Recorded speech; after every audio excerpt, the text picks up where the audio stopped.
नमस्कार, news point लेकर हाजिर हूं मैं राजीव। दोस्तों, आज से ठीक 1 महीने बाद दिल्ली को नया मुख्यमंत्री मिल जाएगा। चुनाव आयोग ने आज दोपहर में दिल्ली चुनाव की तारीखों का ऐलान कर दिया है और जिसके मुताबिक 5 फरवरी को एक ही फेज में यानी एक ही चरण में दिल्ली में मतदान होगा और नतीजे 8 तारीख को आ जाएंगे। यानी अब दिल्ली में नई सरकार के आगमन का काउंटडाउन शुरू हो गया है। आम आदमी पार्टी, भारतीय जनता पार्टी और कांग्रेस पार्टी सब ने अब चुनाव के लिए कमर कस ली है और आज की प्रेस कॉन्फ्रेंस देखकर ऐसा लगा मानो मुख्य चुनाव आयुक्त यानी chief election commissioner Rajiv Kumar भी अपने ऊपर लग रहे इल्जामों का जवाब देने के लिए कमर कस के आए थे। आज की प्रेस कॉन्फ्रेंस में केवल दिल्ली चुनाव और मिल्कीपुर उपचुनाव की तारीखों का ऐलान ही नहीं हुआ है। हालांकि मिल्कीपुर के साथ इरोड तमिलनाडु में वहां भी उपचुनाव की तारीखों का ऐलान हो गया है, बल्कि इससे पहले काफी देर तक लगभग 45 मिनट, 1 घंटे की प्रेस कॉन्फ्रेंस जिसमें 45 से 50 मिनट तक राजीव कुमार वोटर लिस्ट में नाम काटने, जोड़ने, ईवीएम में छेड़छाड़ और इन सब से लेकर वोटिंग प्रतिशत में बढ़ोतरी के इल्जामों पर जवाब देते रहे, या ऐसा कहना बेहतर होगा कि वो सफाई पेश करते रहे। जवाब देने के लिए मुख्य चुनाव आयुक्त राजीव कुमार ने वही शायरी का घिसा पिटा अंदाज सुनाया। कोई उटपटांग तुकबंदी करने की कोशिश करते हुए नजर आए और कहे कि सब सवाल अहमियत रखते हैं, जवाब तो बनता है। सब सवाल अहमियत रखते हैं, जवाब तो बनता है। आदतन कलम बंद जवाब देते रहे। आज तो रूबरू भी बनता है, क्या पता हम कल हो ना हो, आज जवाब तो बनता है। ये उटपटांग मुझे पढ़ने में भी थोड़ा, क्योंकि इतने शेर शायरी और इतनी कविताएं पढ़ता आया हूं, लेकिन इस टाइप के उटपटांग कविताएं देखकर छोड़ देता आया हूं अभी तक, मगर आज पढ़ना पड़ रहा है दोस्तों, क्योंकि आज मुख्य चुनाव आयुक्त ने ये सब कहा है, इसलिए आपके सामने रख रहा हूं। क्योंकि आज कह रहे हैं आज तो रूबरू भी बनता है, क्या पता कल हो ना हो, आज जवाब तो बनता है। आपको पता है कि फरवरी महीने में रिटायर हो रहे हैं साहब, इसलिए कल हो ना हो आज तो जवाब बनता है। लिख दीजिए, जवाब दे दीजिए, जवाब का इंतजार हम कर रहे थे। ऐसी लाइनें लिखते हुए शायद उनके भीतर का कवि या शायर मुख्य निर्वाचन आयुक्त की भूमिका पर भारी पड़ रहा था और इसीलिए एक तरफ वो सवालों की अहमियत तो बता रहे हैं, लेकिन कलम बंद जवाब देने को आदत भी कह रहे हैं, जबकि ये उनका कर्तव्य है कि वो पूछे गए सवालों का लिखित जवाब ही दें। इन लाइनों में राजीव कुमार ने अपनी सेवानिवृत्ति का इशारा भी दे दिया कि क्या पता कल हम हो ना हो। आपको बता दूं कि 15 फरवरी को राजीव कुमार रिटायर होने वाले हैं। खैर, संवैधानिक पद पर हमेशा के लिए कोई भी नहीं बना रहता है और एक न एक दिन रिटायर होना पड़ता है और सभी को तय सीमा के बाद हटना ही पड़ता है। हालांकि इनकी सीमा बढ़ाई गई थी, आपको याद होगा, और अब उनका काम कोई अन्य संभालता है, कोई दूसरा संभालेगा। लेकिन कुर्सी पर इंसानों की फेरबदल से वो जिम्मेदारियां नहीं बदल जाती हैं जो कुर्सी पर बैठे हुए इंसान, जिस कुर्सी एक्चुअली वो कुर्सी जो है वो जिम्मेदारियों का निर्वाह करवाती है और वही कुर्सी जिम्मेदारियां बताती भी है। जैसे प्रधानमंत्री नरेंद्र मोदी से पहले वहां पर डॉक्टर मनमोहन सिंह थे, लेकिन कुर्सी वही थी। आज वहां पे नरेंद्र मोदी हैं, कल कोई और होगा। तो यहां पर जो चुनाव आयुक्त हैं उनसे भी यही उम्मीद की जाती है। एक अरसे से ईवीएम की गड़बड़ी पर सवाल उठ रहे हैं, कई बार इसके प्रमाण, इसके रिजल्ट, इसके प्रूफ पूछे गए, लेकिन कितने प्रूफ मिले, कितने जवाब मिले, ये आप सबको पता है। हरियाणा और महाराष्ट्र के नतीजों में विपक्ष ने संदेह जताया कि गड़बड़ी हुई, तभी बीजेपी को भारी जीत मिली है। ऐसी ही शिकायतें वोटर लिस्ट में नाम जोड़ने या काटने पर भी लगातार हो रही हैं, लेकिन इन गंभीर सवालों पर आज चुनाव आयुक्त ने फिर शायरी सुना दी और कहा कि कर न सके इकरार तो कोई बात नहीं, मेरी वफा का उनको एतबार तो है। कर न सके इकरार तो कोई बात नहीं, मेरी वफा का उनको एतबार तो है। शिकायत भले ही उनकी मजबूरी हो, मगर सुनना, सहना और सुलझाना हमारी आदत है। ये बात कह रहे थे। आइए जरा सुन ही लेते हैं इन्हीं की जुबानी क्या कह रहे हैं राजीव कुमार, सुनिए। अगर ये बात मैं कहूं कि ये पूरी पिक्चर अगर किसी को दिखा दो तो सारी पार्टीज को पता है कि वो जहां उनको वो भी हर जगह में जीते हैं। हर इलेक्शन के बाद एक परिणाम से रिलेटेड, परिणाम के बेसिस पे प्रक्रिया का आकलन नहीं हो सकता। परिणाम अपना निश्चिंत है। फिर से जो पार्टी सब जानती हैं कि वो भी जीतती हैं, अगर उसको भी शायराना अंदाज में कहा जाता तो कैसे कहते ये मैं कहने की कोशिश फिर से करता हूं। वो जानते हैं वो जीत चुके हैं, उन्हें पता है। कर ना सकें इकरार तो कोई बात नहीं, मेरी वफा का उनको एतबार तो है। शिकायत भले ही उनकी मजबूरी हो, मगर सुनना, सहना, सुलझाना हमारी आदत तो है। तो सुन लिए शायद राजीव कुमार जो चुनाव आयुक्त बन गए, तो राजीव कुमार को यह समझना होगा कि शिकायत सुनना और समाधान करना आदत से बढ़कर कर्तव्य भी है, और शिकायत करना विपक्ष की मजबूरी नहीं बल्कि हक है। वोटर लिस्ट की गड़बड़ी पर राजीव कुमार ने कहा है कि वोटर लिस्ट पूरी प्रक्रिया से तैयार कराई जाती है, किसी का भी वोट बिना प्रक्रिया के नहीं कटवाया जा सकता, ये कह रहे हैं राजीव कुमार। आइए जरा उन्हीं की जुबानी सुन लेते हैं। वोटर लिस्ट की बात कर रहे हैं, इलेक्टोरल पोल की बात कर रहे हैं, रोल की बात करें, माफी चाहूंगा, इलेक्टोरल रोल, वोटर लिस्ट, और इस पर क्या अपनी सफाई दे रहे हैं, जरा ये सुन लीजिए राजीव कुमार की जुबानी। I will come to the electoral role.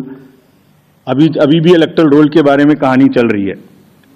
देखिए, आपको एक करीब 70 स्टेप्स ऐसे हैं। इलेक्टोरल रोल, उसके बाद चुनावी प्रक्रिया, EVMs, polling station, form 17C, counting, जिसमें पॉलिटिकल पार्टीज और कैंडिडेट्स कॉन्टिन्यूअसली हमारे साथ रहते हैं।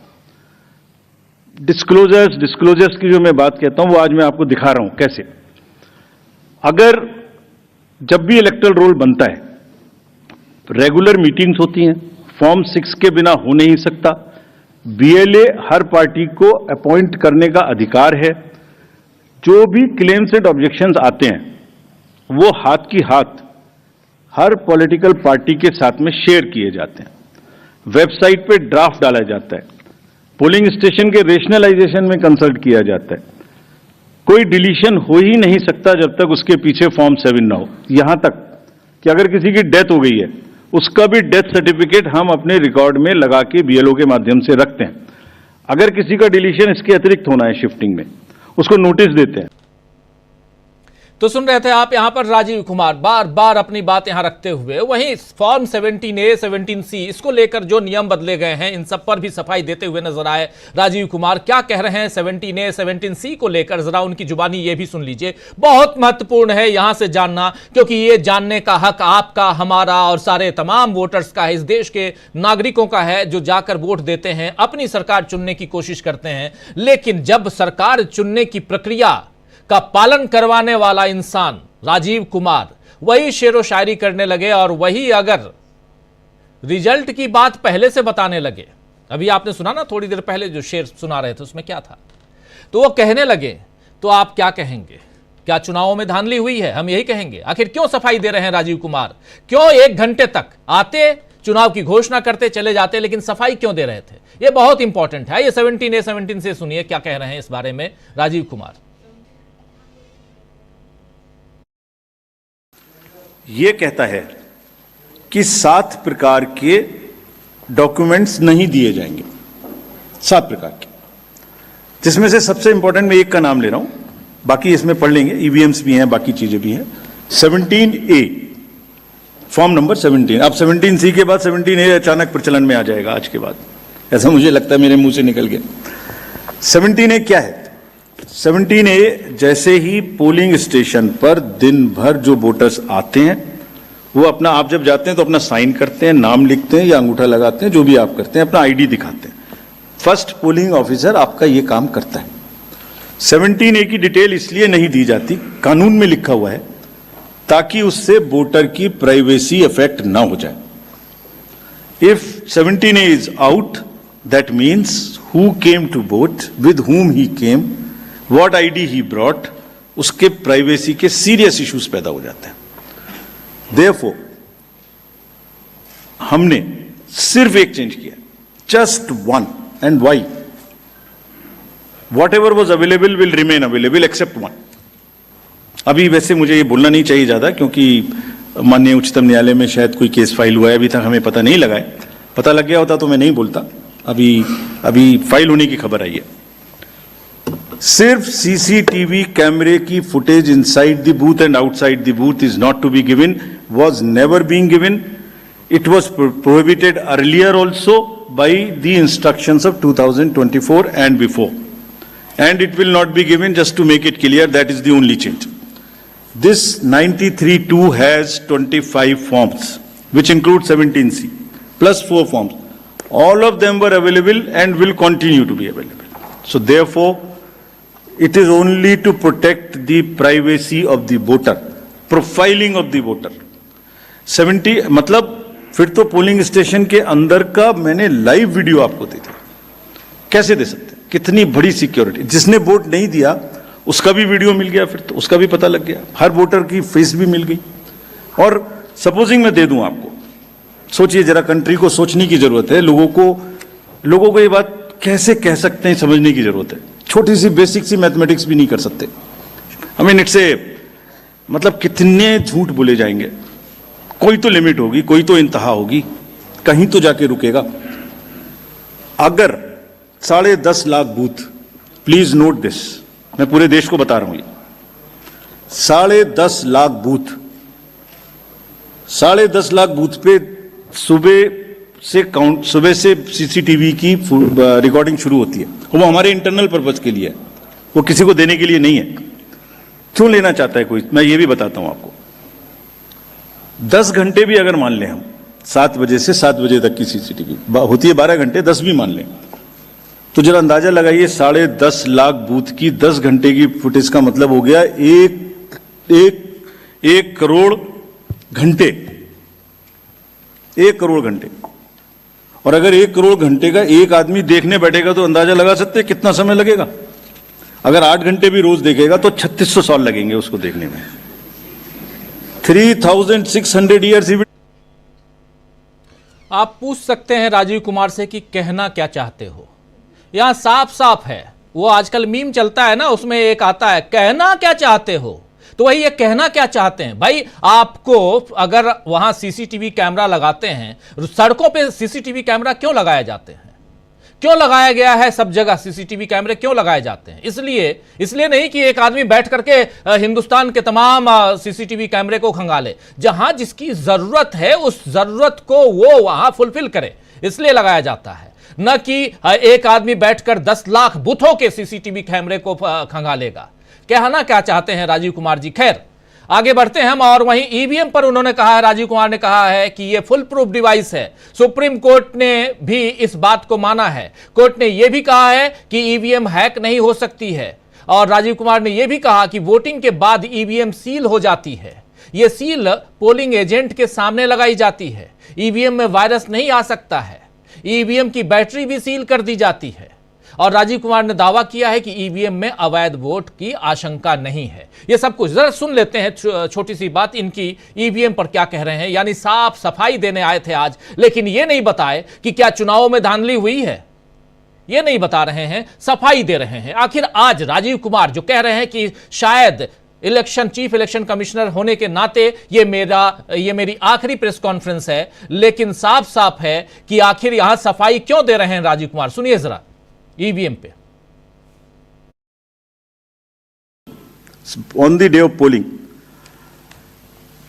करोड़ वोट बढ़ा दिए गए। शाम 5 से 6 बजे के बीच बताइए कि लंबी लंबी कतारें कहां थी, हमें सीसीटीवी दिखाइए। इस तरह के प्रश्न हमसे पूछे गए। अभी आपको याद होगा कि it's a misconceived narrative. I will explain how it is a misconceived narrative. एक ग्लोबल एक्सपर्ट हैं आईटी के, जब हमारा चुनाव चल रहा था तो उन्होंने कहा था ईवीएम्स कैन बी हैक्ड। सब आप लोगों ने देखा होगा। अरे भाई वहां ईवीएम होती ही नहीं है। There are electronic voting mechanisms, they are called, they are not EVMs. There are electronic machines which do voting from different times. वो रीडर्स होते हैं, वो होते हैं। उसके बाद भी यहाँ हल्ला हो गया, खूब चला सोशल मीडिया में कि वो बोल रहे हैं कि ईवीएम हैक हो सकती है। अभी क्या कहा सेम एक्सपर्ट ने कि हमें तो लगे 1 महीना 1.5 महीना काउंटिंग करने में, इंडिया में तो 1 दिन में काउंटिंग हो जाती है। We just follow the narratives which are suiting. Let me explain how VTR can not be change. Please इसको बस बना के फिर I will come to Delhi. सुबह 9:30 बजे, 11:30 बजे, 1:30 बजे, 3:30 बजे, 5:30 बजे sector magistrates go from booth to booth. They collect what is the trend. अगर 10.5 लाख बूथ से अनकनेक्टेड सिस्टम से, फोन से या मैसेजिंग ग्रुप से फिगर कलेक्ट करनी हो तो हिंदुस्तान में क्या, पूरी दुनिया में कोई एग्जाम्पल बताइए जहां रात को 6 बजे अभी चुनाव खत्म भी नहीं हुआ और 6 बजे में पहले आपको एग्जिट वोटर दे दूं, फिर इलेक्ट्रॉनिक वोटिंग मशीन को इंटरनेट से जोड़ देते हैं, जोड़ने के बाद में वो हैंड टू हैंड लाइव हो जाएगा सिस्टम, फिर आप कहेंगे कि ईवीएम को हैक कर दिया।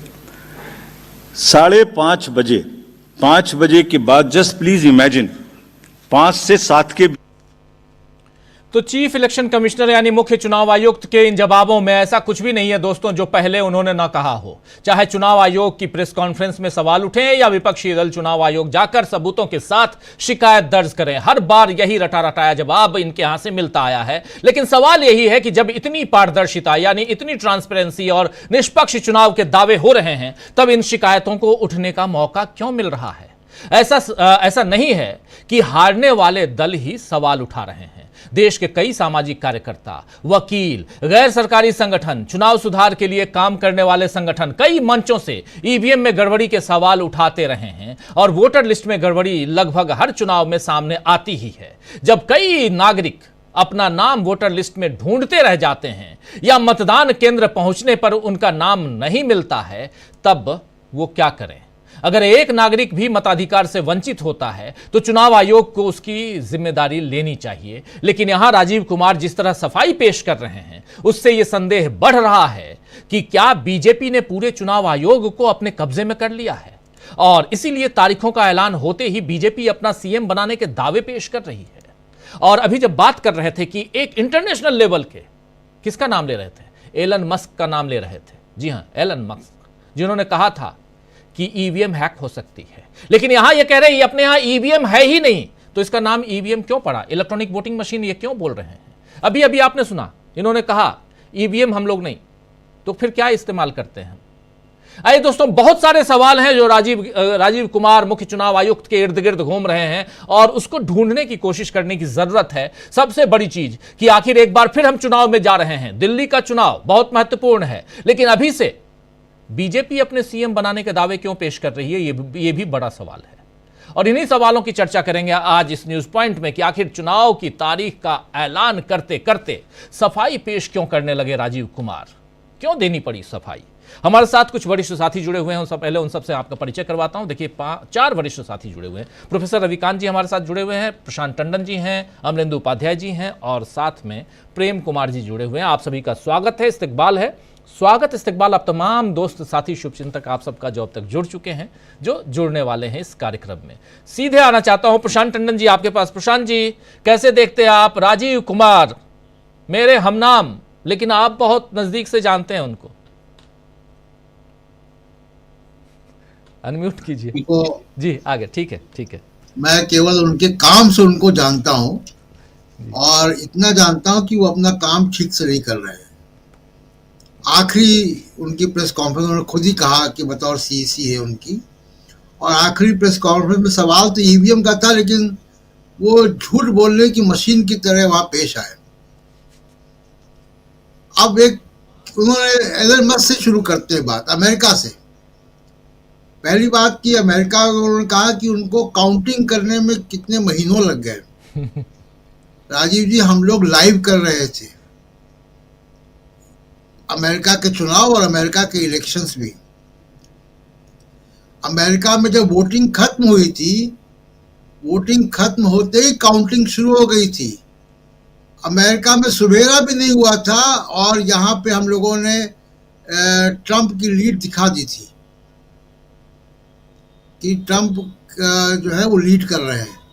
तो किसको बेवकूफ बना रहे हैं भाई? वो पूरी दुनिया को बेवकूफ समझ रहे हैं। वो उन्होंने एक बात और कही जो अभी आपने नहीं सुनाई, मैं सुन रहा था उनकी प्रेस कॉन्फ्रेंस। उन्होंने कहा कि जो बैलेट पेपर की मांग कर रहे हैं वो डेमोक्रेसी को डिरेल करने की बात कर रहे हैं, लोकतंत्र को पटरी से उतारने की बात कर रहे हैं। तो पूरी दुनिया में जो सबसे बेहतरीन डेमोक्रेसीज हैं, सबसे पुरानी भी और सबसे बेहतरीन डेमोक्रेसीज हैं, वहाँ सब जगह बैलेट पेपर चुनाव होता है। वहाँ तो ईवीएम नहीं है।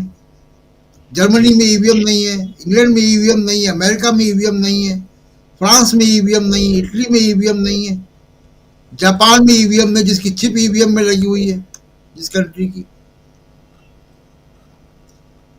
बाकी चुनाव उन जगहों पे ईवीएम से होते हैं जहां डेमोक्रेसीज नहीं है। जहां स्थापित डेमोक्रेसीज है वहां चुनाव अभी भी ईवीएम से नहीं होता है। ऑस्ट्रेलिया में कोई चुनाव ईवीएम से नहीं होता है। वहां पे मशीन जो होती है कि आप एक प्रिंट आउट निकलता है और प्रिंट आउट को बैलेट बॉक्स में डालना पड़ता है। काउंट कागज होता है, मशीन का डेटा नहीं काउंट होता है। पूरी दुनिया की डेमोक्रेसीज इसी बात के लिए जानी जाती हैं। पहली बात। दूसरी बात की जो कह रहे हैं कि डेटा को लेकर कि वोटर जो जुड़ जाते हैं, मैं राजीव जी से एक सवाल पूछना चाहता हूं यहां से कि ये क्या हिसाब है। मैं महाराष्ट्र का एग्जांपल देता हूं। एक महाराष्ट्र में 2019 की लोकसभा और 2024 की लोकसभा में 37 लाख, उसके बीच में 37 लाख नए वोटर आ गए। ठीक है जी, 37 लाख नए वोटर 5 साल की अवधि में आ गए। लेकिन 5 महीने में, यानी लोकसभा और विधानसभा के बीच में 47 लाख नए वोटर आ गए। ये कहां से आ गए? ये कैसे आ गए? जो राजीव कुमार कह रहे हैं, उनका जो चीफ इलेक्टोरल ऑफिसर दिल्ली के, वो कह रहे हैं कि लास्ट मिनट पैनिक था, रश हुआ इलेक्टोरल रोल की संख्या बढ़ाने में। 5 लाख नए लोग जुड़े हैं। तो ये कहां, कौन लोग जोड़ रहे हैं, कैसे हो रहा है ये? वो कह रहे थे कि एक आध दिन की डिले हो जाती है। बड़ा जो पोलिंग ऑफिसर होते हैं उनके बड़े बड़े काम होते हैं, मानते हैं काम होते हैं उनके पास, लेकिन वो डेटा पहुंचाने में कितना टाइम लगता है। लोकसभा के इलेक्शन के पहले राउंड का बता, याद कीजिए राजीव जी, 11 दिन बाद आया था। हरियाणा के चुनाव में काउंटिंग के 10 घंटे पहले अपडेट हुआ है और कुल अपडेशन 6% से ऊपर था। 10 लाख वोटर बढ़ गए थे। 10 लाख वोटर का हरियाणा में मतलब होता है कि करीब 27,000 वोटर प्रति कंस्टिट्यूंसी। तो बहुत सारी जो इनकी पूरी बातें हैं राजीव कुमार जी की सफाई, वो गले से उतरने वाली नहीं है। प्राइवेसी की बात कर रहे हैं, बिल्कुल सत्य है कि प्राइवेसी की बात ठीक है, हम उनकी बात मानते हैं कि वोटर की प्राइवेसी होनी चाहिए।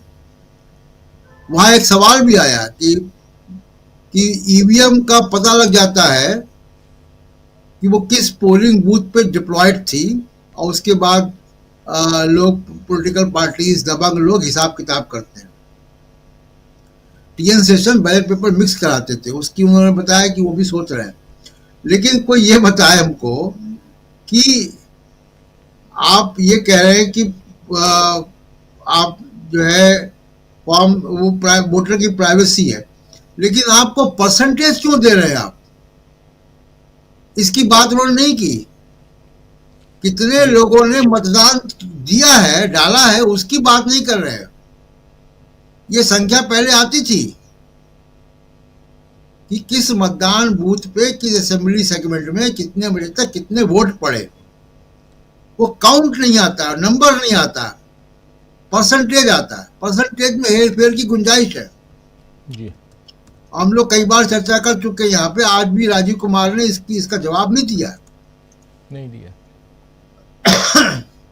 दूसरा, इलेक्टोरल जो लेवल प्ले फील्ड की बात है, मॉडल कोड ऑफ कंडक्ट के इम्प्लीमेंटेशन की बात है। आप देखिए लोकसभा में क्या रहा। लोकसभा में नरेंद्र मोदी कुछ बोल रहे हैं और आप जवाब तलब करेंगे जेपी नड्डा से। क्या हुआ उस जवाब तलब का, बताया उन्होंने। आप अगर देश की जनता को घुसपैठिए कह रहा है प्रधानमंत्री, और उस वक्त वो प्रधानमंत्री नहीं है, उस वक्त वो स्टार प्रचारक है, उस वक्त इलेक्शन कमीशन उनसे ऊपर है। लेकिन इलेक्शन कमीशन ने क्या किया? अभी झारखंड के इलेक्शन में मोदी साहब ने या वो असम के मुख्यमंत्री, उन्होंने जाके किस तरीके का जहरीला भाषण दिए, कोई कार्रवाई इलेक्शन कमीशन ने की उनके ऊपर?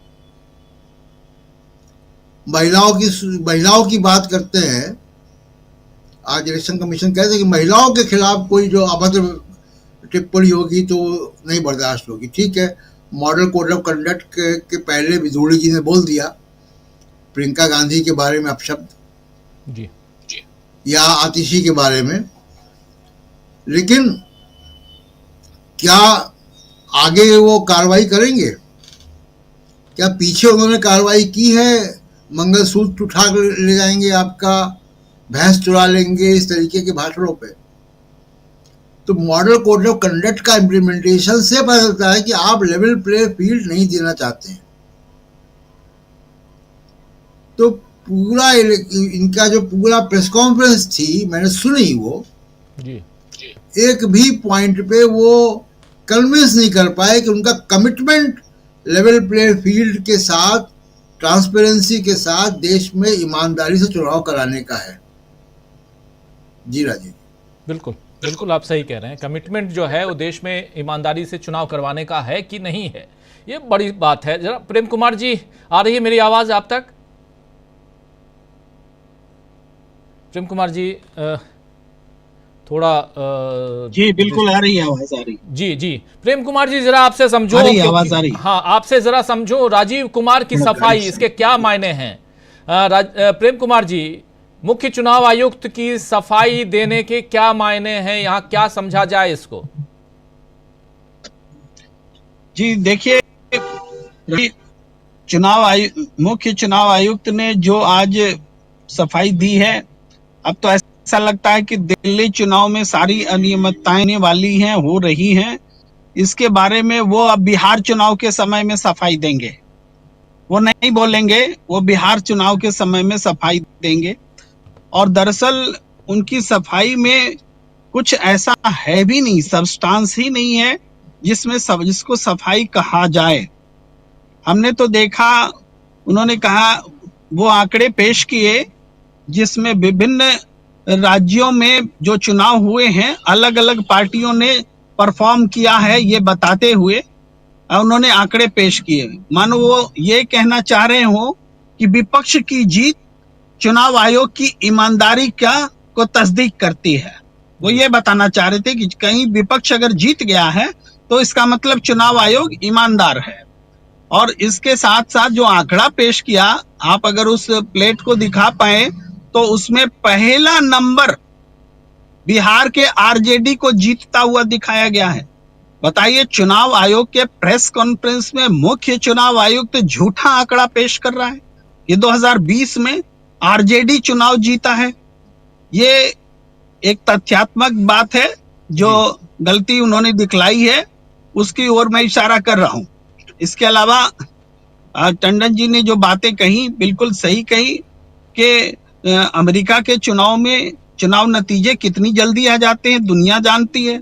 हमारे यहाँ तो वोटर लिस्ट का टर्नआउट जो है वो समय पर नहीं आता है, उसको भी आप देखेंगे। जी इसी की मैं बात कर रहा था।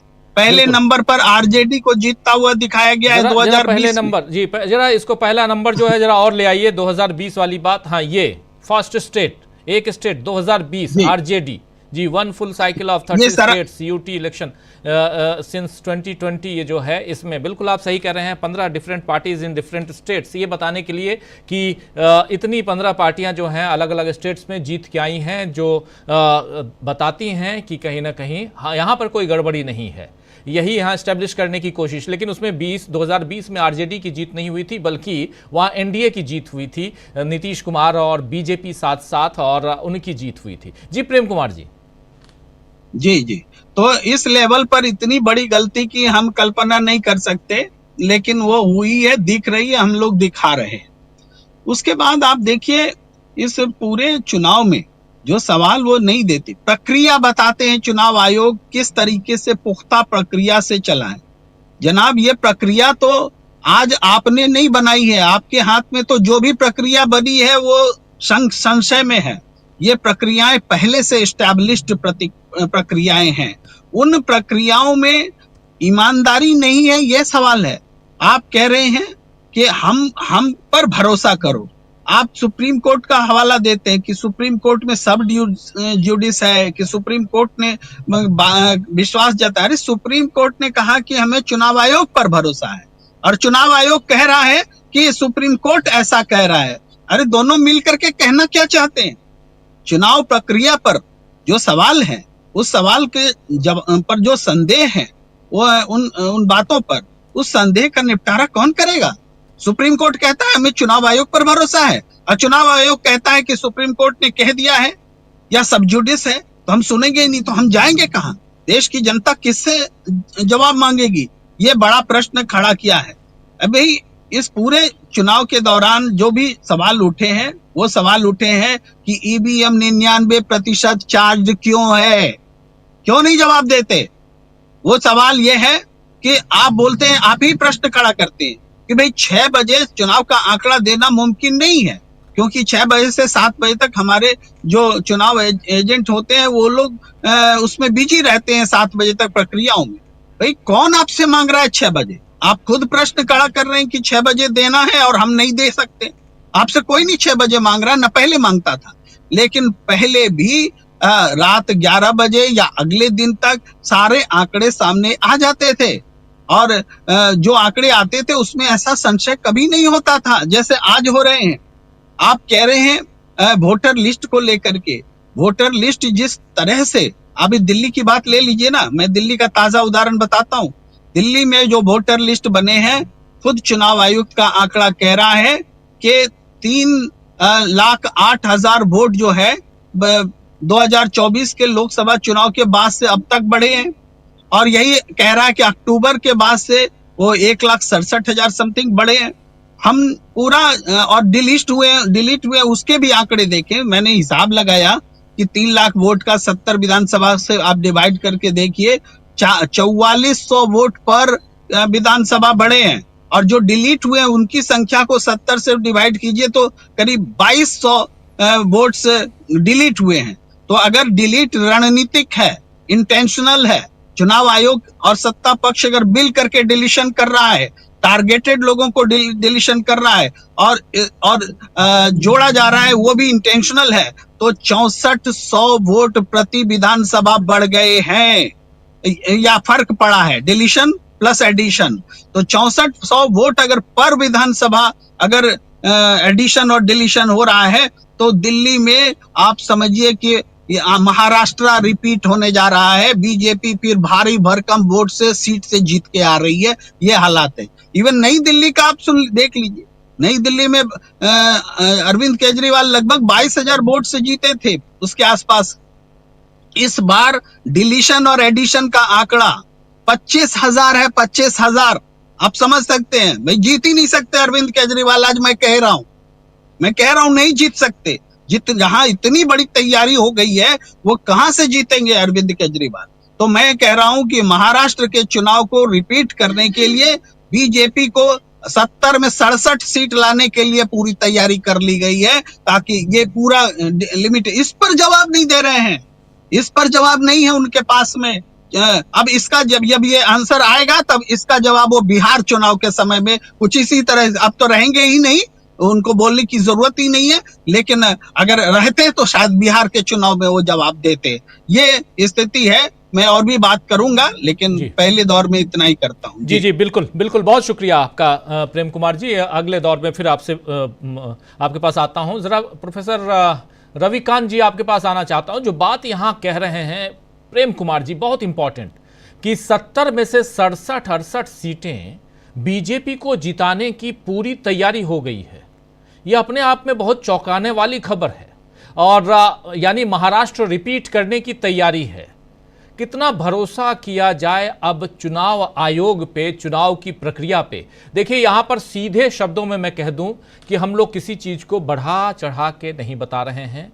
जो कुछ हुआ है, एक तरफ चुनाव आयुक्त हैं जिन्होंने अपनी बातें रखी हैं, और दूसरी तरफ, और इसमें देख लीजिए, ये पहला बिहार 2020 में बिहार स्टेट में रिजल्ट जो आया था कुछ और था, आरजेडी आप दिखा रहे हैं। अगर ऐसी गलतियां आप दिखा रहे हैं अपने ग्राफिक्स में, चुनाव आयोग खुद ग्राफिक्स में ऐसी गलतियां दिखा रहा है, तो कहना क्या चाह रहा है, बहुत यहां समझने और साथ साथ ये भी जानने की जरूरत है कि क्या चुनाव आयोग कुछ चीजों को छुपा रहा है। जनता के बीच नहीं लाना चाहता है, या जो बता दिया है वही सच है, वही सच माना जाए। और हम लोग भ्रमित हो रहे हैं, हम लोग जो हैं हमारे पास वैसी जानकारियां नहीं है, ये हम माने, क्या कुछ माना जाए, क्या कुछ देखा जाए, क्या कुछ कहा जाए। यहां प्रोफेसर रविकांत जी, देखिए राजीव जी, एक बात तो ये कि अब वो चुनाव आयोग की विश्वसनीयता नहीं रह गई है आम लोगों में भी।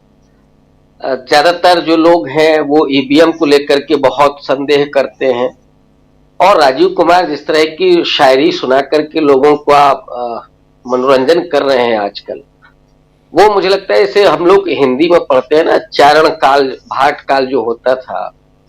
अब फरवरी के बाद हो सकता है कि राजीव कुमार जी उधर पहुंचे, उसी तरह की शायरी और कविता वो अपने प्रधानमंत्री के लिए लिखें, कोई किताब लेकर के आए वो। तो राजीव कुमार की बात पर अब किसी को भरोसा नहीं, और खुद मुझे लगता है कि वो इस बात को समझ रहे हैं, इसीलिए लंबी सफाई आधे घंटे तक लगातार वो अपने ही जो मन में उठ रहे सवाल उन्हीं का जवाब देते रहे, क्योंकि वो इसको कहते ना हिंदी के मुहावरे में, चोर की दाढ़ी में तिनका। तो आप सफाई दे रहे हैं, अरे गड़बड़ नहीं है तो आप दो टूक कहिए कि जो लोकतंत्र है, और लोकतंत्र में अगर लोग ये चाहते हैं कि बैलेट पेपर से चुनाव हो, हमारी जिम्मेदारी है लोकतंत्र को मजबूत करने की, लोकतंत्र में लोगों के विश्वास को मजबूत करने की, तो हम वो करेंगे। इसमें सत्ता पक्ष और विपक्ष आता ही कहां है। राजीव कुमार की जिम्मेदारी संविधान के प्रति है और लोगों के प्रति है, डेमोक्रेसी के प्रति। अब विपक्ष और सत्ता पक्ष की तरफ जाते ही क्यों हैं? टीएन शेषन ने जो मानदंड स्थापित किया, बेहतर होता कि उससे आगे आप जाते।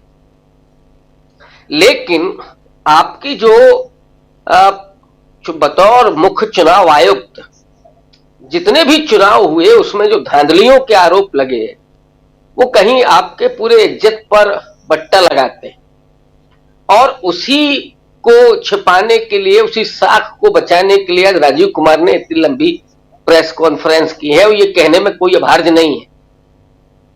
सवाल ये है कि क्या दिल्ली में भी वही तैयारी हो गई है? देखिए, हम लोग तो लंबे समय से इस पर बात कर रहे हैं कि बीजेपी की जो तैयारी है, वो तैयारी एक दो नहीं बल्कि 6-7 उसके बिंदु है। कहिए तो मैं आपको बता दूं यहां जी कि क्या क्या खेल हो रहा है चुनाव में, और ये प्रत्यक्ष अप्रत्यक्ष रूप से उस चुनाव को हम लोग जो देखते हैं उसकी बानगी आपके सामने रखें। पहला काम होता है वोटों को काटना, नंबर 1। नंबर 2, वोट जोड़ना, अपने लोगों के जोड़ना, जो विपक्ष को वोट करने वाले हैं उनके वोट काट दिए। तीसरा है कि बूथ बहुत दूर बना देना, जो विपक्ष को वोट करने वाले हैं उनको दूर बूथ दे देना। एक ही परिवार के अगर 4-6 लोग हैं तो 2 अलग अलग बूथ केंद्र पर उनको कर देना। ये 4 वजह हो गई। 5वीं है कि जहां पर विपक्ष का वोट पड़ रहा है वहां वोटिंग धीरे कर देना, और शाम को या दोपहर में ही जब भीड़ ज्यादा होने लगे, वोटिंग आप धीरे करेंगे तो लोग भीड़ में आएंगे, तो फिर पुलिस का लाठीचार्ज करवा देना, जो उत्तर प्रदेश में सबसे बड़ा मॉडल है। तो ये 6वां है कि पुलिस के जरिए तितर बितर करना, वोट नहीं डालने देना। और एक है कि जो अपर मिडिल क्लास है, जो बीजेपी का वोटर है, जो वोटिंग के दिन छुट्टी मनाता था, जो डेमोक्रेसी को मजाक समझता था, अब उसकी अट्टालिकाओं के ठीक नीचे बूथ बनाए जा रहे हैं। केवल लिफ्ट से उतरे, वोट डालें, और यहां दलित हो, पिछड़े हो, मुसलमान हो, इनका बूथ बनाना 4 किलोमीटर दूर। जबकि नियम है राजीव जी, बूथ 2 किलोमीटर के अंदर में होना चाहिए। राजीव कुमार जवाब देंगे क्या कि कितने बूथ थे जो 2 किलोमीटर के बाहर थे? लाठीचार्ज कैसे हो रही, लोग अपना वोट डालने के लिए जा रहे हैं। और यह भी नियम है कि आपके पास कोई पहचान पत्र हो, उसको कौन चेक करेगा? जो वोटिंग में शामिल कर्मचारी हैं। आपने कई जगह के दृश्य देखे होंगे कि जहां पुलिस वाले चेक कर रहे हैं, इसका जवाब कौन देगा? वो ट्रंप साहब देंगे या वो पुतिन साहब देंगे? इसका जवाब तो राजीव कुमार को देना चाहिए। जी। लेकिन जब आदमी ने बेशर्मी ओढ़ ली है तो मुझे भी कोई कहने में हर्ज नहीं। तो वो शायरी ही सुनाएंगे इस थर्ड क्लास, ये तो ट्रक के पीछे लिखी हुई शायरी इससे बेहतर होती है। ये चारण और भाट के जमाने की तुकबंदी कर रहे हैं, वही करके अपने आका को खुश करना है। हो सकता है कि कोई दूसरी नियुक्ति मिल जाए राजीव कुमार को, तो उसके लिए तैयारी चल रही है। चुनाव आयोग बेशर्म हो चुका है और ये इस देश के लोकतंत्र का हत्यारा बन चुका है। और ये कहने में मुझे कोई हर्ज नहीं। सुप्रीम कोर्ट क्या कर रहा है? सुप्रीम कोर्ट अगर कर रहा होता, आजकल सवाल तो सबसे ज्यादा सुप्रीम कोर्ट पर है। सो मोटो लेना बंद कर दिया साहब सुप्रीम कोर्ट ने। और कब किसकी जमानत होनी है तो आधी रात को कोर्ट खुल जाएगा। और यहां बहुत सारे लोग जिन पर अभी आरोप पत्र दाखिल नहीं है, 2-2, 4-4 साल से सब चल रहे हैं जेल में। कैसे चल रहे हैं? क्यों उनको जमानत नहीं मिल रही है? राम रहीम को पेरोल कैसे मिल जाती है? ये खुद सुप्रीम कोर्ट के सामने तमाम सवाल है, जो उसकी प्रतिष्ठा दांव पर लगी, उसकी साख दांव पर लगी। और जिस बात को राहुल गांधी बार बार कहते रहे हैं कि हमारे देश की संवैधानिक संस्थाओं का गला घोंट दिया गया है, उन संस्थाओं पर ऐसे लोग बिठा दिए गए हैं जिनके पैंट के नीचे वही हाफ पैंट है, पुराना वाला, खाकी वाला, जिनके पास एक सर्टिफिकेट है कि आरएसएस में कब से वो काम कर रहे हैं। अरे हाई कोर्ट के जज कह रहे हैं साहब कि हम तो आरएसएस में रहे जीवन भर और अब हम जाकर के बीजेपी में काम करेंगे, कोई रिजाइन दे करके। तो अब कोर्ट और चुनाव आयोग बचा कहां है? कितने लोग बचे हैं जिनके जरिए ये थोड़ा डेमोक्रेसी को बचाए रखा जाए? लोगों की उम्मीद किसमें है? उस संगठन में। और लोग जो अपने मतदान का प्रयोग कर रहे हैं उसमें बची है। लोग जूझ रहे हैं डेमोक्रेसी को बचाए रखने के लिए। और इस देश के डेमोक्रेसी की सबसे बड़ी खास बात यह है कि इसको गरीब लोगों ने, दलितों ने, वंचितों ने, पिछड़ों ने, आदिवासियों ने जीवंत रखा है। कमजोर पसमानदा मुसलमानों ने, उन्होंने इसको जीवंत रखा है। वरना ये जो लोग है, अपर मिडिल क्लास है या अपर क्लास है, वो डेमोक्रेसी का सिर्फ फायदा उठाता है। वो डेमोक्रेसी को सिर्फ बंधक बनाना चाहता है। ये उस मानसिकता के लोग हैं जो वहां पर बैठे हुए हैं। वो डेमोक्रेसी को वाइब्रेंट नहीं रखना चाहते हैं। वो जुमलेबाजी करना तो बहुत आसान है, mother of democracy, vibrant democracy, और गला आप यहां घोंट रहे हैं। ये लोग कब तक बर्दाश्त करेंगे? सवाल इस बात का है। अब वहां मामला बचा ही नहीं है। सवाल यह है कि दिल्ली में अगर ये धांधली हुई है तो छोड़ दीजिए अरविंद केजरीवाल, छोड़ दीजिए नरेंद्र मोदी को।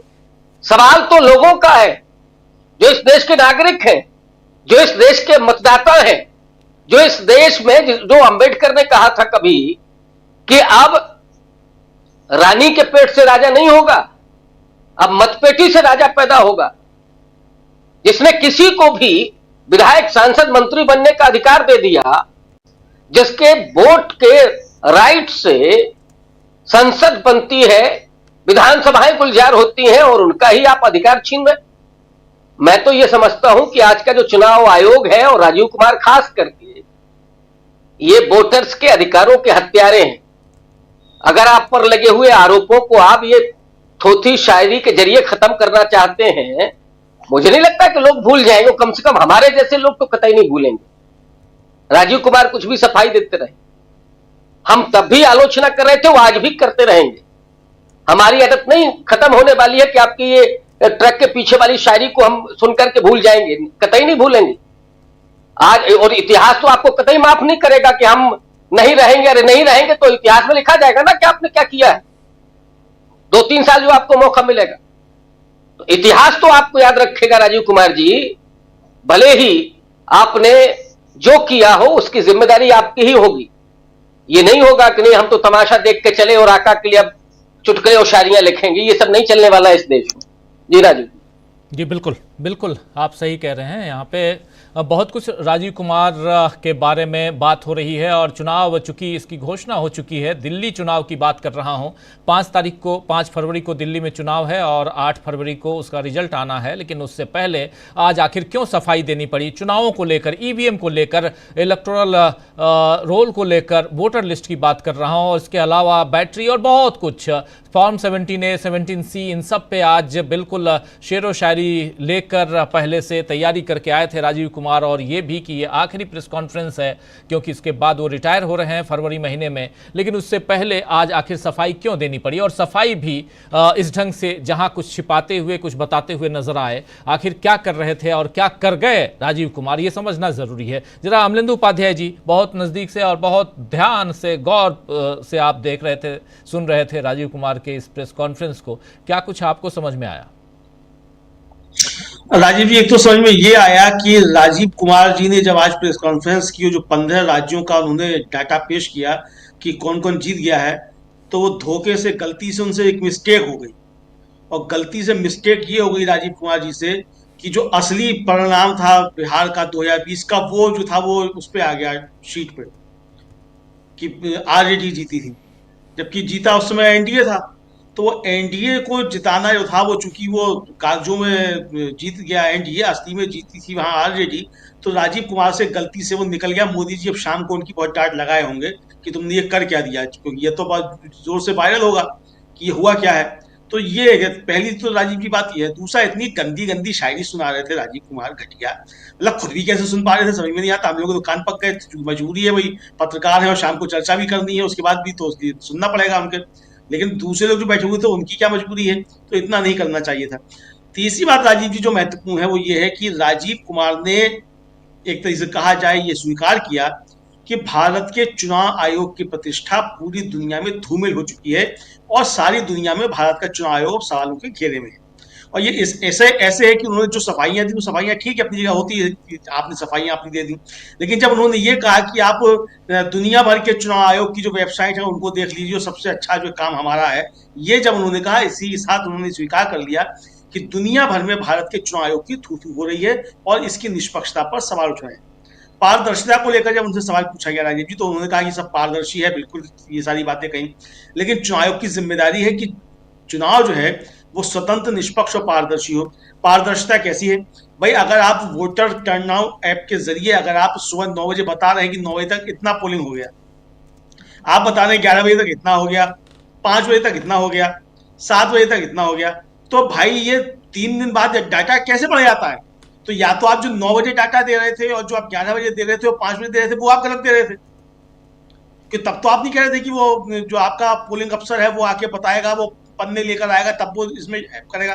सुप्रीम कोर्ट में तो आपने बाकायदा चुनाव आयोग के अधिकारी ने खड़े होकर, चुनाव के वकील ने कहा कि भाई 2019 तक जो था वो गड़बड़ियां थी वोटर टर्नआउट ऐप में और हमने इसको ठीक कर लिया है, अब टाइम टू टाइम ये अपडेट होता है। तो अगर ये वोटर टर्नआउट ऐप आपका टाइम टू टाइम अपडेट होता है, बिल्कुल सही समय पर अपडेट होता है, तो आपने ये सुप्रीम कोर्ट में कहा, तो आप बाहर आकर कैसे कह सकते हैं कि साहब वो हमारा पोलिंग अधिकारी आता है और दूर दराज से आता है तो 7 दिन बाद पहुंचता है? अरे भाई, अगर 3 दिन बाद चुनाव हो रहा है तो आपका 7 दिन क्यों लग जाते हैं? फिर 3 दिन बाद क्यों जो है आपका जो है वो मतगणना शुरू हो जाती है बिना उसका डाटा आए हुए, अगर ऐसा है तो ये बहुत सारे सवाल जो है राजीव जी जो चुनाव के ऊपर उठ रहे हैं, उसका उनके पास कोई माकूल जवाब नहीं था। और राजीव कुमार इन सवालों में घिरे हुए नजर आए और सीधे सीधे अगर कहा जाए तो ये कहते हुए नजर आए कि हाँ, ये गड़बड़ियां हैं और हम गड़बड़ियां करते रहेंगे और तुमको जो करना कर लो, जिसको जो करना वो कर दो, सीधे सीधे एक तरीके से चैलेंज देते हुए राजीव कुमार नजर आए। तो ये अब राजीव जी इस देश को देखना है कि किस तरीके से एक संवैधानिक संस्था जिसके ऊपर लोकतंत्र को सुचारू रूप से लोकतंत्र चले, इसके लिए चुनाव कराने की और निष्पक्ष, स्वतंत्र और पारदर्शी चुनाव कराने की जिम्मेदारी है, वो किस तरीके से अलोकतांत्रिक और असंवैधानिक रवैया जो अपना रहा है और उसका मुखिया जो है वो बैठकर ये कह रहा है कि हम तो ऐसा ही करेंगे, तुमको जो करना है कर लो। चौथी बात राजीव जी, राजीव कुमार जिस तरीके से जवाब दे रहे थे, वो सारे जवाब उनके ऐसा लग रहा था जैसे भारतीय जनता पार्टी का प्रवक्ता जो है या संबित पात्रा बैठकर आप जो है वो विपक्षी आरोपों के जवाब दे रहे हैं। इस तरीके से उनके जवाब जो थे वो सारे मालूम पड़ रहे थे। भाई, सवाल चुनाव आयोग से अगर है तो क्यों सवाल नहीं पूछे जाएंगे चुनाव आयोग से? इस संविधान के तहत तो इस लोकतंत्र में ऐसी कौन सी संस्था है जो सवालों से ऊपर है? सवाल तो सुप्रीम कोर्ट के ऊपर भी होते हैं, उससे भी सवाल पूछे जाते हैं, पूछे जाएंगे। अगर डेमोक्रेसी रहेगी तो सवाल निश्चित तौर पर पूछे जाएंगे और राजीव कुमार से भी पूछे जाएंगे, चुनाव आयोग से भी सवाल पूछे जाएंगे। संस्थाओं की जिम्मेदारी ये है कि अगर नागरिकों के मन में किसी संस्था के प्रति अविश्वास का भाव पैदा हो रहा है और नागरिकों के मन में अगर कोई संदेह पैदा हो रहा है तो उस संदेह को दूर करना और अविश्वास को दूर करना उस संवैधानिक संस्था की जिम्मेदारी है। राजीव कुमार कोई एहसान नहीं कर रहे थे सारी बातों के जवाब देते हुए। तो ये सारी बातें राजीव जी जिस तरह के सामने आई उससे साफ तौर पर समझा सकता है कि राजीव कुमार जो थे वो एक तरीके से इस लोकतंत्र को धमकी देते हुए नजर आ रहे थे कि हम तो ऐसे ही करेंगे, लोकतंत्र को जो करना है वो करेगा। जी जी बिल्कुल, बहुत महत्वपूर्ण बात है। यहाँ पे राजीव कुमार की जितनी चर्चा करें वो कम है, लेकिन चर्चा ज़रूरी भी है। थोड़ा आना चाहता हूँ फिर से प्रशांत जी आपके पास। प्रशांत जी, कैसे देखा जाए जो बात यहाँ प्रेम कुमार जी कह रहे हैं वो बहुत इम्पोर्टेंट बात कह रहे हैं और बहुत चिंतनीय है। इस पर जितनी चिंता की जाए, जितना मनन किया जाए, शायद वो कम है। कैसे आप देखते हैं इसको? और उसमें रेफरी एक टीम के साथ शामिल हो जाए। हाँ, ये भी है, ये बहुत। तो फिर उस मैच का क्या होगा? उस मैच में वो एक ही टीम के लोगों को टीम बाहर करेगा, सारे नियम उस टीम के ऊपर लगाएगा जिसको उसको हराना है, और जिस टीम को रेफरी को जिताना है उसके किसी भी गलत फाउल को वो देखेगा नहीं। ये राजीव कुमार करते हैं। जितने अच्छे वो शायर उतने अच्छे वो चुनाव आयुक्त भी साबित हुए हैं। अब दोनों में तुलना कर ली जाए कि क्या वो बेहतर है, लेकिन मेरे हिसाब से दोनों बराबर है। अब एक उन्होंने बात कही कि साहब वो हमारे पोलिंग अफसर को बहुत सारे फॉर्म भरने पड़ते हैं और वो डेटा जो है वो एक्यूमुलेट करता है फिर देता है। तो जो उनकी वेबसाइट में आता है, जो उनके ऐप में आता है, वो शाम के 5 बजे तक का आता है। 5 बजे तक का हम माने कि चलो उसने दोपहर के 3 बजे तक का, 4 बजे तक का 5 बजे अपडेट कर दिया। उसके बाद वो कागजी काम करता है। उसके बाद जो बचे हुए पोलिंग हुई है उसका डेटा वो भरता है उसमें। तो शाम के 4 बजे तक राजीव जी किसी भी पोलिंग में हम सब भी वोट देते हैं, 80% 90% वोट पड़ जाता है। कम पोलिंग स्टेशन होते हैं जहाँ पे लाइनें लगती हैं 6 बजे तक, 7 बजे तक, 8 बजे तक लाइनें लगती हैं। कम पोलिंग स्टेशन होते हैं, लेकिन जो लाइनें भी लगती हैं तो कितना परसेंट वोट पड़ता होगा? कुल वोट का 5%, 2%, 3%। अब मैं आपको महाराष्ट्र के इलेक्शन का एक आंकड़ा देता हूं, देखिए जरा, इनकी झूठ पकड़िए जी। देखिए महाराष्ट्र में कुल मतदाता थे 9.7 करोड़, 9 करोड़ 70 लाख मतदाता महाराष्ट्र में थे 288 सीटों पे, और 58% 5 बजे तक जो चुनाव आयोग ने बताया था कि 58% वोट हुआ है, यानी 5 करोड़ 64,73,400 लोगों ने वोट दे दिया। उसके बाद रात में 11:45 पे वो 58 से 65% हो गया। यानी जो फिगर अब आई वो 6 करोड़ 30 लाख हो गई। उसके बाद अगले दिन 1% और बढ़ता है और फिर वो 6.8 फिगर हो जाती, 6.8 वो टोटल जो बढ़ोतरी होती है वो 6.8% की हो जाती है। इतना परसेंट इतना कैसे होएगा?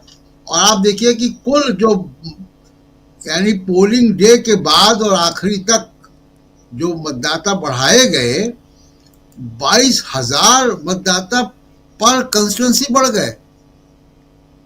22,000 मतदाता प्रति विधानसभा, ये छोटा मोटा आंकड़ा नहीं है। इसमें तो हार जीत तो सरकारें बदल सकती है आराम से। 22,000 मतदाता बढ़े हैं जी। तो ये जो फिगर को रिवाइज करने का जो तरीका है, अभी हरियाणा में मैं बता रहा था कि 10 लाख वोटर जोड़े गए काउंटिंग के एक रात पहले।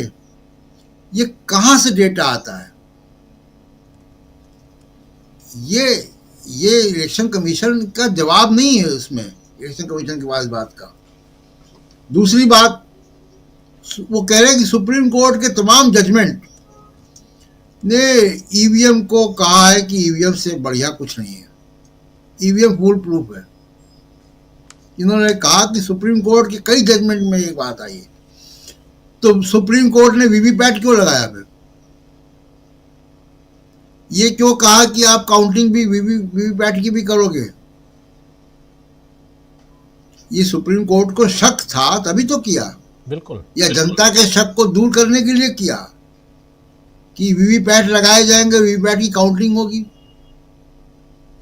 उसके बाद जो इम्पोर्टेंट सवाल है, जो बार बार मैं कह रहा हूं कि मॉडल कोड ऑफ कंडक्ट का इम्प्लीमेंटेशन कैसे करते हैं, नंबर, पोलिंग संख्या, voter deletion, voter addition, EVM, इन सब के अलावा जो असली काम है कि जहां पे आपको लेवल प्ले फील्ड देनी है, वो आप कैसे करते हो कि प्रधानमंत्री कुछ बोलेंगे, बीजेपी के नेता कुछ बोलेंगे, उनकी तरफ आप आंख बंद करके रखोगे, दूसरे लोग जब बोलेंगे तो आप सबको नोटिस भेज दोगे। ये बहुत ही अफसोसनाक बात है इलेक्शन कमीशन की। और किस तरीके से आप पोलिंग की डेट रिवाइज करते हैं, बीजेपी को छोटा नेता कहते। आज भी अभी दिल्ली को उन्होंने कह दिया कि 5 फरवरी को पोलिंग होगी और 8 को काउंटिंग होगी। आज आ गया। अब दिल्ली में कोई बीजेपी का नेता, बीजेपी को लगेगा कि नहीं 5 फरवरी को नहीं, 10 फरवरी को चुनाव होना चाहिए, हमारी तैयारी काम है जरा, तो वो कोई फेस्टिवल निकाल देंगे। आप पंचांग उठा लीजिए तो कोई ना कोई तो फेस्टिवल होगा ही 5 फरवरी को भी। तो अभी वो उनको कहा जाएगा तो वो डेट बढ़ा देंगे। मिल्कीपुर अब हो रहा है चुनाव, क्यों हो रहा है? क्योंकि बीजेपी नहीं चाहती थी। एक बहाना लिया है कि सब ड्यूटी से मामला। कितने इलेक्शन आप निकाल लीजिए कि जहां पे इलेक्शन पिटीशंस हुई हैं, लेकिन जब उनका पोलिंग का टाइम आ गया तो पोलिंग भी हुई है वहां पे। सब ड्यूटीज तो महाराष्ट्र का पूरा चुनाव ही था, सब ड्यूटीज महाराष्ट्र की सरकारी सब ड्यूटीज थी, तो फिर आपने चुनाव कैसे करा दिए महाराष्ट्र में? तो ये इलेक्शन कमीशन को कम से कम इतना तो ख्याल रखना चाहिए कि संविधान ने उनको मैंडेट दिया है रेफरी का काम, और वो रेफरी का काम प्लेयर होके ना करें। जिस तरीके की भाषा राजीव कुमार विपक्षी नेताओं से बोलते हैं, जिस तरीके की भाषा में चिट्ठियों के जवाब देते हैं, उससे लगता है कि उनका एक सॉफ्ट कॉर्नर जो है बीजेपी की तरफ है, और ये लगना लाजमी है, उनके आचरण से लाजमी है। तो इसलिए जनता को इनके ऊपर नजर रखनी होगी, मीडिया को नजर रखनी होगी, इनको सुप्रीम कोर्ट को नजर रखनी होगी इनके ऊपर। राजीव कुमार या इलेक्शन कमीशन के जो बाकी 2 कमिश्नर्स हैं, ये अपने संवैधानिक दायित्व में पूरी तरीके से विफल हुए हैं। जी राजीव जी, संवैधानिक दायित्वों में पूरी तरह से विफल रहे हैं, ये कहना है। ज़रा आना चाहता हूँ एक बार फिर से प्रेम कुमार जी, ज़रा ये और बताइए कि क्या आपको लगता है, कैसे लगता है आपको प्रेम कुमार जी कि दिल्ली में महाराष्ट्र रिपीट करने की तैयारी है?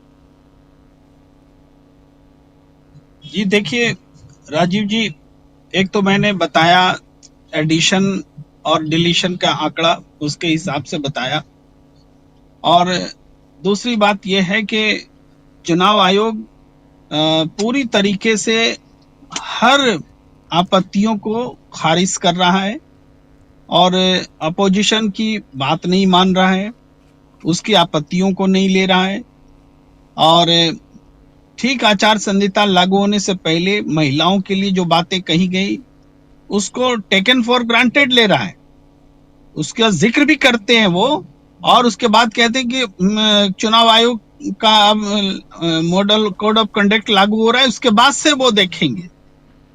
तो उसके बाद क्या राजीव कुमार के चीफ इलेक्शन कमीशन रहते हुए पहले क्या हमने नहीं देखा? नरेंद्र मोदी जी ने मुजरा और महिलाओं के लिए, भाई मुजरा का इस्तेमाल कर रहा, महिला समुदाय का अपमान कर रहा है, वो सारे शब्दों पर आपने क्या किया?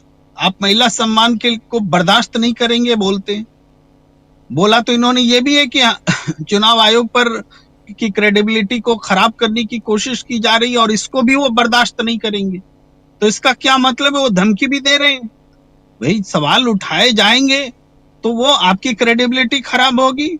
सवाल उठने से क्रेडिबिलिटी खराब होती है या फिर सवाल का जवाब देने से क्रेडिबिलिटी मजबूत होती है? ये बात तो चुनाव आयुक्त को समझना पड़ेगा। और बहुत सारे सवाल जो राजीव कुमार को जवाब देने थे, एक तो ये वक्त ही नहीं था जवाब देने का, ये वक्त तो दिल्ली के चुनाव की घोषणा का था, लेकिन उन्होंने जवाब दिया, वर्बल दिया, एक तरफा दिया, मन की बात कही। ये सारी बातें हमें देखने को मिली हैं और चुनाव आयोग से उम्मीद नाम की चीज जो है खत्म हुई है। आप देखिए, इलेक्टोरल एविडेंस जो होता है, सीसीटीवी का भी जिक्र आपने भी समझाया। आप देखेंगे, चलिए मान लीजिए कि आप वोटिंग जहां हो रही है बूथ पर सीसीटीवी है, उसको आप दिखाना नहीं चाहते, इस बात को हम मान लेते हैं, ठीक है। लेकिन जहां पर ईवीएम रखे जाते हैं वहां सीसीटीवी जो लगे हुए होते हैं ईवीएम की सुरक्षा पर होते हैं। और हमारा सबसे बड़ा सवाल ईवीएम बदले जाने को लेकर है, 99% रिचार्ज होने को लेकर है। तो वहां का सीसीटीवी एविडेंस जो कि किसी तरीके से महमूद प्राचा ने प्राप्त किया था डीएम लेवल पर, और उसको उन्होंने जो दिखाया था कि सीसीटीवी स्ट्रांग रूम से आसानी से वो मशीनें ईवीएम की लाई जा रही हैं, ले जाई जा रही हैं, उसको भी अब आप नहीं देंगे, इसकी पुख्ता व्यवस्था कर दी है। सरकार ने कानून बना दिया कि इलेक्टोरल एविडेंस नहीं देंगे। ये तो छिपाया जा रहा है और छिपाए जाने का चुनाव आयोग को विरोध करना चाहिए। तो चुनाव आयोग सरकार के साथ मिलकर के उसको प्रोटेक्ट कर रहा है और हमारे उस अधिकार को छीन रहा है कि चुनाव में जो बेईमानी हो रही है उस पर हम सवाल उठाएं। इस अधिकार को ही छीना जा रहा है। भाई इलेक्टोरल एविडेंस आप दे नहीं सकते तो बनाते क्यों हैं? आप समझते हैं कि आप ही एविडेंस के रखवाले हैं, आप सबसे बड़े एविडेंस के डिस्टोर्टर हैं। एविडेंस सबसे ज्यादा शक हमें चुनाव आयोग पर है, इसलिए हम चुनाव आयोग से पारदर्शिता मांगते हैं, क्योंकि चुनाव आयोग ही ईवीएम का रखवाला है, ईवीएम की रक्षा करने वाला है। वो सीसीटीवी फुटेज वहां के जो हैं उसको वो अकेला बैठ के रूम में देखेगा? देश की जनता देखना चाहती है कि उस स्ट्रांग रूम से जो ईवीएम की आवाजाही हुई है, कब ताले खुले हैं, क्यों ताले खुले हैं, वो देश को बताना पड़ेगा। तो इस पर तो आप कुछ बोलते ही नहीं है। आप केवल लंबी चौड़ी वो बातें बोलते हैं जो आज से स्थापित मान्यता है। भाई स्थापित मान्यता है कि जो मतदाता वोट देता है उसके पहचान को गुप्त रखना चाहिए, उसके लिए जो किया जाना चाहिए किया जाना चाहिए। हम भी मानते हैं कि बूथ का अंदर का सीसीटीवी फुटेज बाहर नहीं आना चाहिए, सही बात है, तो उसमें कौन सी भी नहीं बात। लेकिन हमारा प्रश्न तो वहां है, ईवीएम की रखवाली के आप नहीं कर पा रहे। भाई ईवीएम 99% रिचार्ज मिल रहा है। पोस्टल बैलेट में हरियाणा में कांग्रेस 74 सीटों पर जीत रही होती है और ईवीएम की गिनती होती है तो कांग्रेस हार जाती है, बीजेपी जीत जाती है। भाई बिहार में भी जो चुनाव हुआ जिसका इन्होंने लिखा आरजेडी जीत रही है, सही में आरजेडी ही जीत रही थी। आप पोस्टल बैलेट वहां समय देखिए, 122 सीटों पर महागठबंधन आगे था बिहार में और हराया गया था। अंतिम समय में डीएम को मैनेज करके कैसे कैसे छोटे छोटे अंतर को इलेक्शन को रोक करके सर्टिफिकेट नहीं दे करके अपोजिशन को बहुत सारे 12 से 13 सीटों पर चुनाव में हेरफेर किया गया था और सत्ता एनडीए के हाथों में सौंपी गई थी। चुनाव आयोग ने बहुत सही लिखा है उसमें कि आरजेडी जीती है, लेकिन वो जो बताना चाहते हैं उसके अनुरूप वो नहीं है, इसलिए हम आपत्ति जता रहे थे। वरना हम तो तालियां बजाते हैं कि वो सही बता रहे हैं कि 2020 में बिहार का जो चुनाव है वो आरजेडी ने जीता था। तो ये जो सारी चीजें हैं महाराष्ट्र में, अब महाराष्ट्र में हम लोग इंतजार कर रहे हैं कि अब तो न्याय होगा, अब तो कोर्ट जो है इलेक्टोरल एविडेंस देने के लिए सीसीटीवी फुटेज उपलब्ध कराने के लिए आदेश देगा, और इस बीच में सरकार ने नियम बदल दिया कि आप सीसीटीवी देख ही नहीं सकते, आप अब दे ही नहीं सकते हैं। तो ये जो छिपाना चाह रहे हैं, चुनाव आयोग और सरकार ने मिलकर के पूरे चुनाव प्रणाली का अपहरण करने की ठान ली है, वो अपहरण कर रहा है। और इसलिए हमें साफ तौर पर दिख रहा है कि दिल्ली में भी भारतीय, आपको मैं पहले से बता देता हूं क्या क्या होने वाला है। दिल्ली में बीजेपी जब 67-68 चुनाव सीटें जीत कर आएगी, तब कहेंगे, लोग कहेंगे कि यह गलत चुनाव है, तो बोलेंगे क्यों, आम आदमी पार्टी जीत रही थी तब गलत चुनाव नहीं था, आज बीजेपी 67 सीटें जीत गई तो गलत चुनाव हो गया, आप हार गए तो फिर ईवीएम का रोना रोने लगे।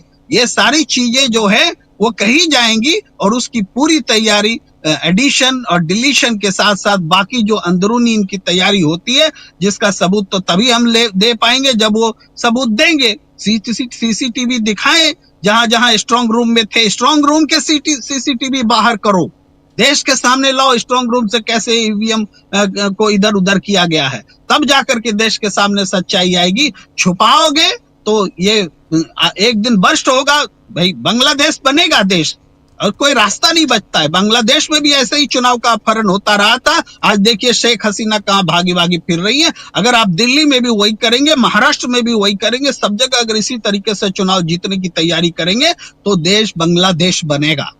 जी जी, देश बांग्लादेश बनेगा। बहुत आप जो बातें कह रहे हैं चौंकाने वाली तो नहीं है, लेकिन इन बातों से आने वाले समय में लोकतंत्र पर विश्वास आखिर कैसे किया जाए, चुनाव की पद्धति प्रणाली पर विश्वास कैसे किया जाए, यहाँ एक बड़ा सवाल खड़ा होता है हम सबके सामने, तमाम वोटर्स के सामने। ज़रा प्रोफेसर रविकांत जी आपके पास आना चाहता हूँ, कैसे आप देखते हैं जो प्रेम कुमार जी कह रहे हैं इन बातों को? देखिए, निश्चित रूप से उनका जो अंतिम वाक्य है कि ये भी बांग्लादेश बनेगा, देखिए एक सीमा होती है हर चीज की। लोग अभी भी सोच रहे हैं कि शायद सब कुछ ठीक हो जाएगा, और डेमोक्रेसी हमें कैसे मिली है, सदियों के बाद मिली है, और खास करके वो तबका जिसने मनुष्य होना सीखा है इस डेमोक्रेसी में, जिसे अधिकार कुछ मिले हैं, पढ़ने का भी, जीने का भी, उनके लिए डेमोक्रेसी ही मायने रखती है। तो ऐसे में अगर इस तरह का खिलवाड़ होता है तो वो तबके जो बिना इसके कल्पना नहीं करते अपने जीवन की, अपने सुरक्षा की, वो निश्चित रूप से सड़क पे आएंगे। भाई श्रीलंका में क्या हुआ, बांग्लादेश में क्या हुआ, और भी तमाम देशों में जो हो रहा है वो हम लोग देख ही रहे। और सत्ता जिस तरह से चल रही है, संवैधानिक संस्थाओं को जिस तरह से खत्म किया जा रहा है, वो लोगों में अभी निराशा पैदा कर रहा है। आगे चल करके यही फिर गुस्से में तब्दील होगा कभी कभी जो, और यही वजह है कि आप 5 किलो राशन दे करके लोगों को गुमराह करके, उनको धर्म के खेल पर लगा करके, उनके गुस्से को कभी मंदिर मस्जिद के नाम पर, अब संभल में क्या निकला, ये सब करके आप बरगला रहे हो। लेकिन ये भी आखिर कब तक, रील्स पर वो नौजवान कब तक जिंदा रहेगा? जिस दिन से उसके पांवों तले की जमीन खिसक जाएगी, रोजगार नहीं होगा, रोटी नहीं होगी, तो वो क्या करेगा? सड़क पे आएगा। तो जानना सही, फिर ये हालात इस देश में ना पैदा हो। राजीव जी याद कीजिए, नेहरू जी का समय, तब आधे से ज्यादा देश भुखमरी के कगार पर था। आज तो डॉक्टर मनमोहन सिंह के कार्यकाल में या पूरी लंबी प्रक्रिया में जो देश की आर्थिक तरक्की हुई, उसमें तो हालात ये बने थे कि लोगों को रोजगार भी मिल रहा था, मनरेगा जैसी योजना आई थी। लेकिन इन 10 सालों में राजीव जी पूरे तरीके से व्यवस्था को तहस नहस कर दिया गया। उस वजह से लोग इस सरकार के अभी सहारे से चल रहे हैं, जीवन यापन उनका हो रहा है। लेकिन जब नौजवान जो पीढ़ी है या आने वाली जो पीढ़ी है, उसके सामने भविष्य का अंधेरा होगा, तो फिर वो भी बांग्लादेश की तरह ही रिएक्ट करे या श्रीलंका की तरह रिएक्ट करे। और यही वजह है कि तमाम और जगहों पर, फौज में भी यही हो रहा है। हम लोग जो देख रहे हैं कि फौज को भी उसी तरीके से ट्रेंड किया जा रहा है। अब ये जो आ रहे हैं 2.5 साल 4 साल की नौकरी के बाद अग्निवीर क्यों बनाए जा रहे? इनको ही कंट्रोल करने के लिए। लोग तो यहां तक कह रहे हैं कि जो समाज में आंदोलन होगा उसको रोकने के लिए अग्निवीर पैदा किए जा रहे हैं। तमाम अंबानी और अडानी उनको अपनी सुरक्षा में रखेंगे और जो आदेश देंगे वो करेंगे। तो देश को आप गृह युद्ध की तरफ लेकर के जा रहे हैं। निश्चित रूप से लोकतंत्र जैसे ही आप निराशा में तब्दील होगा, लोगों का भविष्य जब अंधकारमय होने लगेगा, तो ये संभावना दिखती है, क्योंकि हमारे आसपास तमाम उदाहरण हैं।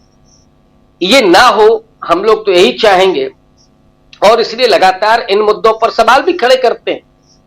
सवाल कोई हमारी पर्सनल दुश्मनी थोड़ी है कि राजीव कुमार से हो या किसी और व्यक्ति से हो।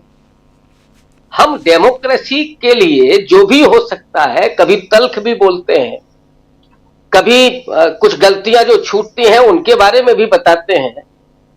हो सकता है कि उनकी निगाह ना पहुंच रही हो, ये मान करके भी कभी करते हैं।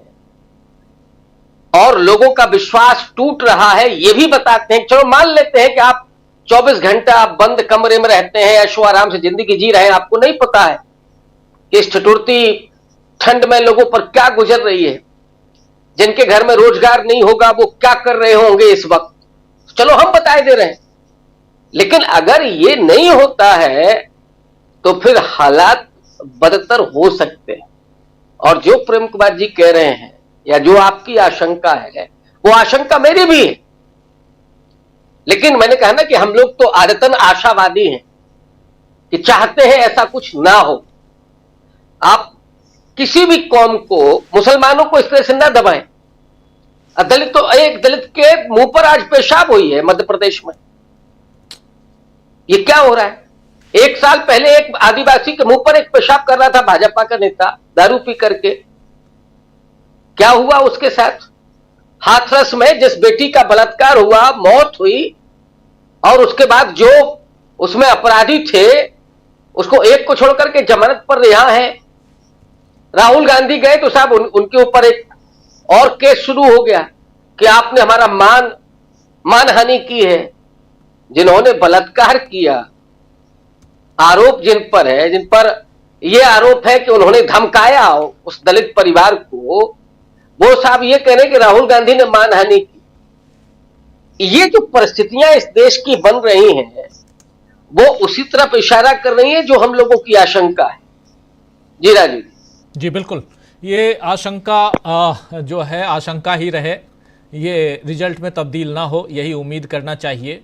हम लोग सही आप कह रहे हैं, आशावादी हैं और उम्मीद पर दुनिया टिकी है। लोकतंत्र की बात हम कर रहे हैं और इस लोकतंत्र को अगर कमज़ोर करने की ताकतें जो हैं वो हावी हो जाएंगी तो फिर देश चलेगा कैसे।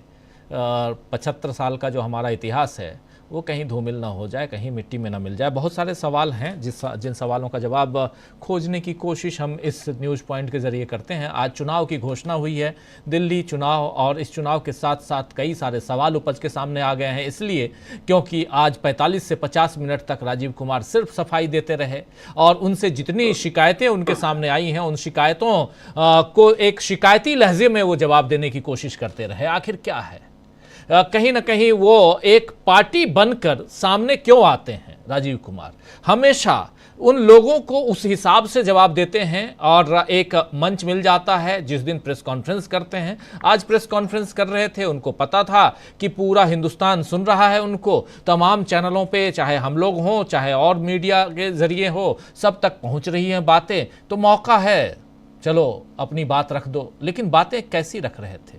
क्या यहाँ कहीं ना कहीं राजीव कुमार कुछ छिपा रहे थे, कुछ छुपाने की कोशिश कर रहे थे या कुछ और?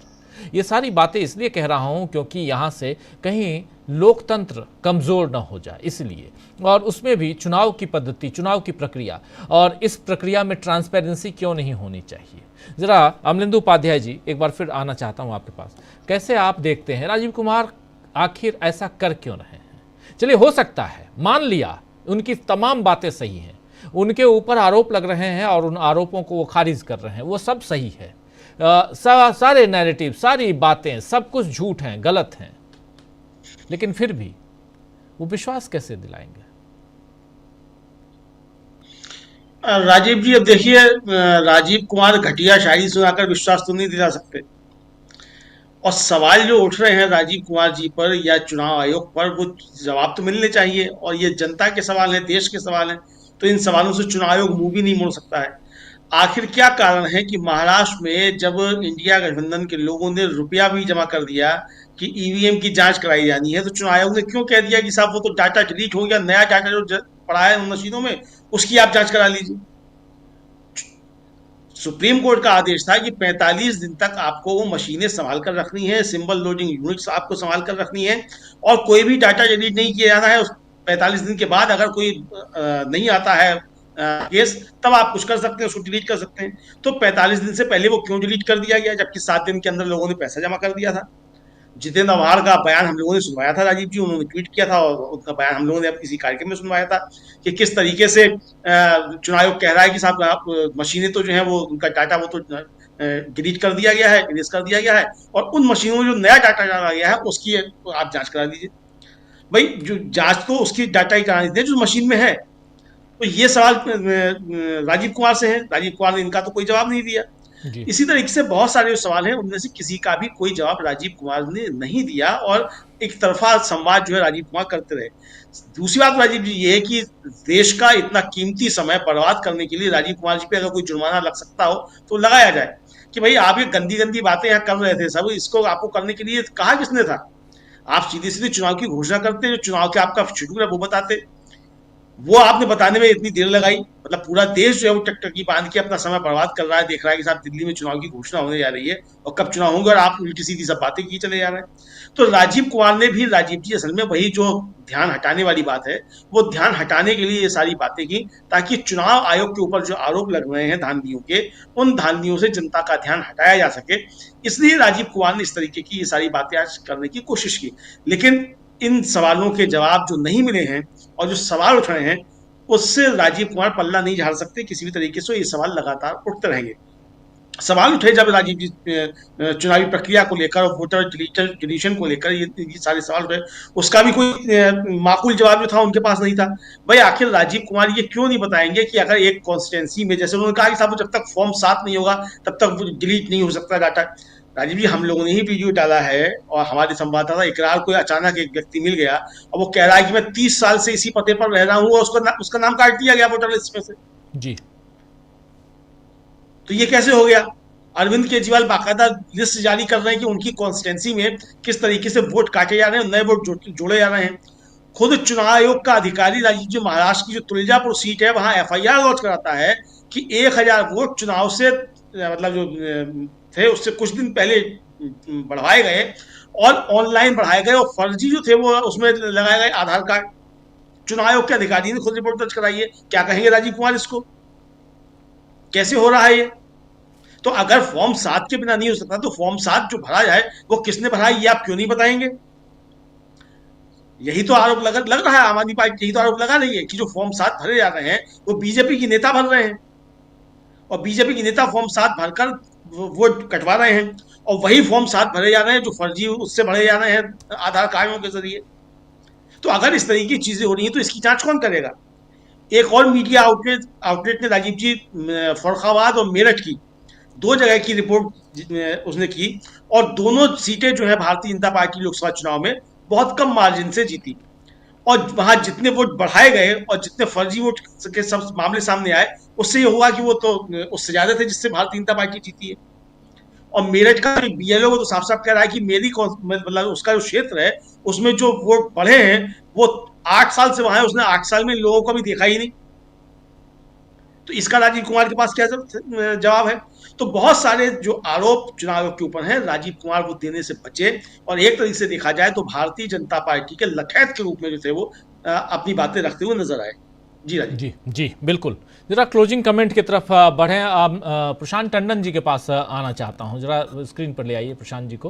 प्रशांत जी, जरा आपसे समझूं कि क्या आपको लगता है जो बातें प्रेम कुमार जी कह रहे हैं, जो बातें उसी बात को आगे बढ़ाते हुए प्रोफेसर रविकांत जी कह रहे हैं, कितना दम आपको भी लगता है क्या कि परिस्थितियां दिल्ली चुनाव में बहुत बदलती हुई, या यहाँ चूंकि ऑलरेडी रिटायरमेंट की कगार पे हैं राजीव कुमार, तो बहुत कुछ सुधारते हुए चले जाएं, यहाँ से सुधार के चले जाएं, निष्पक्ष ट्रांसपेरेंट इलेक्शन करवा के चले जाएं, उम्मीद कर सकते हैं? निष्पक्ष और ट्रांसपेरेंट चुनाव की एक ही कसौटी है राजीव जी, कि वो मॉडल कोड ऑफ कंडक्ट को कितनी सख्ती से लागू करते हैं।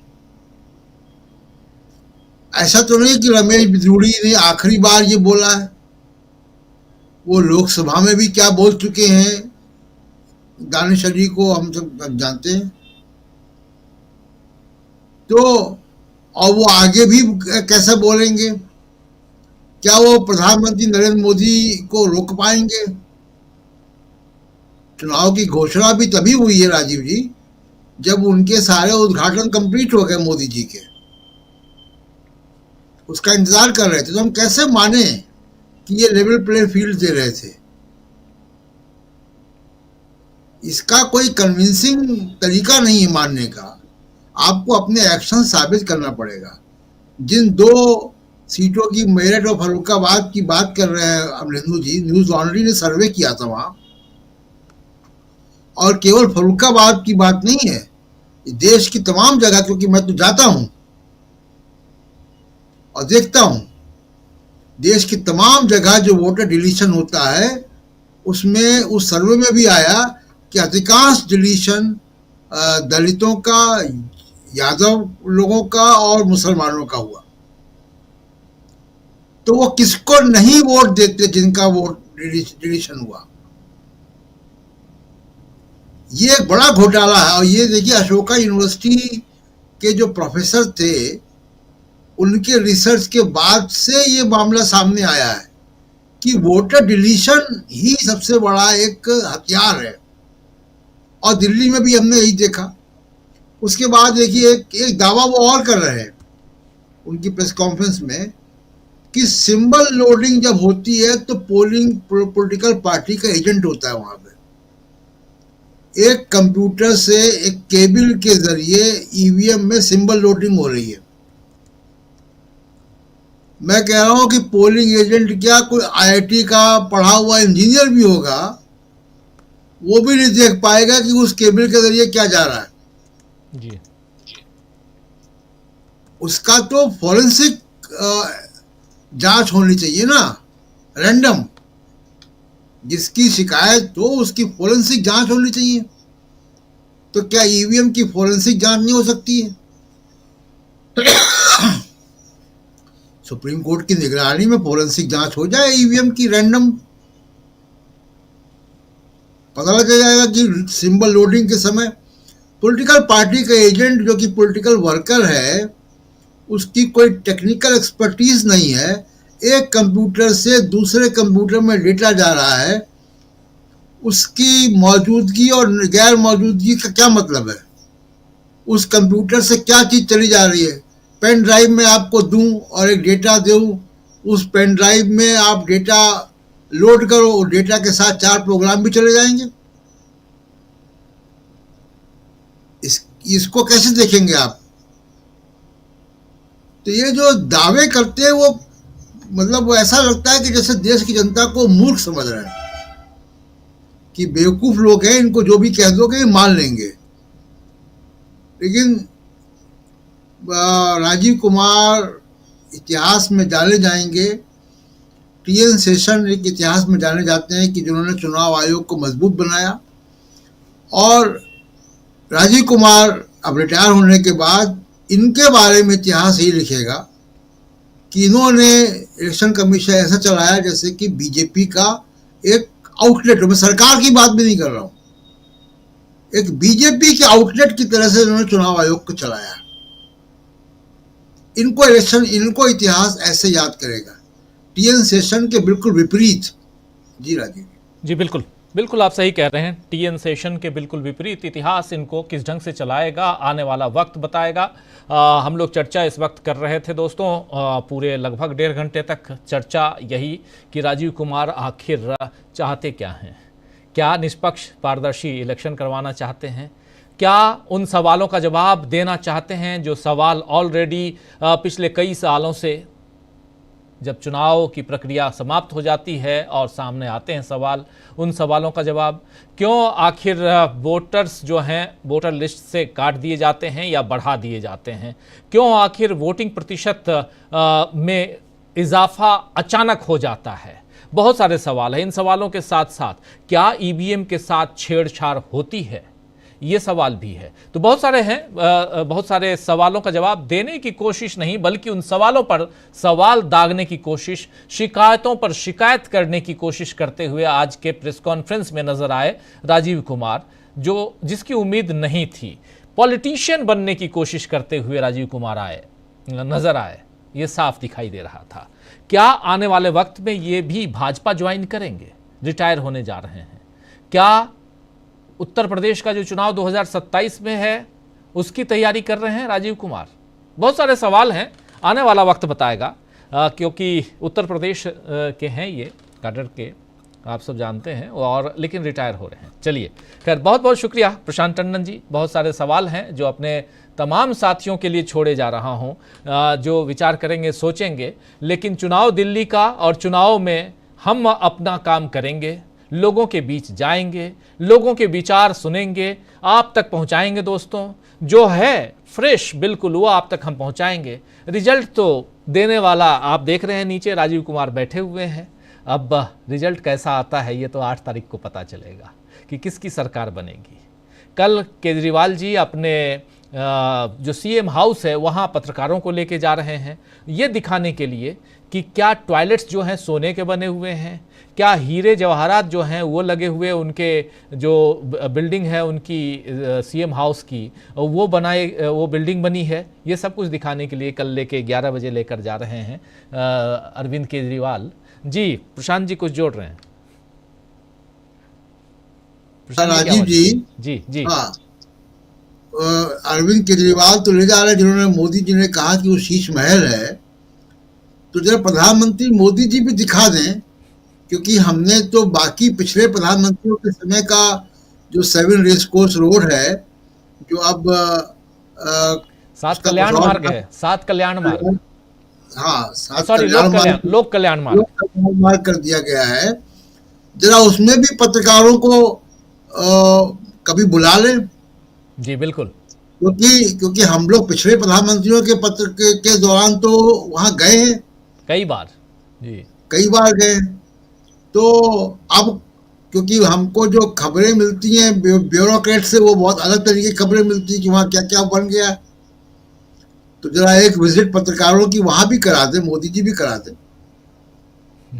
जी बिल्कुल, बिल्कुल सही कह रहे हैं आप कि जब अरविंद केजरीवाल लेकर जा रहे हैं पत्रकारों को दिखाने के लिए कि उनका शीश महल कैसा है, तो प्रधानमंत्री नरेंद्र मोदी जी भी 7 कल्याण मार्ग की जो प्रधानमंत्री की कुटिया है वो दिखा दें। शीश महल और कुटिया में क्या फर्क है ये भी हम देख लें। हालांकि पहले जो प्रधानमंत्री थे उनके कई सारे आयोजनों में हम लोग आमंत्रित होते थे, इन्वाइट होते थे, और उस बंगले पे, उस पीएम आवास पे कई बार जाना आना हुआ है। तो उस वक्त का तो हम लोगों ने देखा है, लेकिन अब वक्त बदल गया है, और आप सब जानते हैं कि राजनीति जो है वक्त के साथ बदलती रहती है, और उसी बदलाव को क्या अब नरेंद्र मोदी अपने हिसाब से मोल्ड करने की कोशिश कर रहे हैं? क्या दिल्ली में जो गहमा गहमी का आलम अब कल से शुरू होने वाला है, उसमें ट्रायंगुलर फाइट में कौन आगे निकलेगा, कौन पीछे निकलेगा, जो हम विश्लेषण करते हैं वही रिजल्ट 8 तारीख को, 8 फरवरी को आएगा, या रिजल्ट पहले से लिखा जा चुका है? ये सब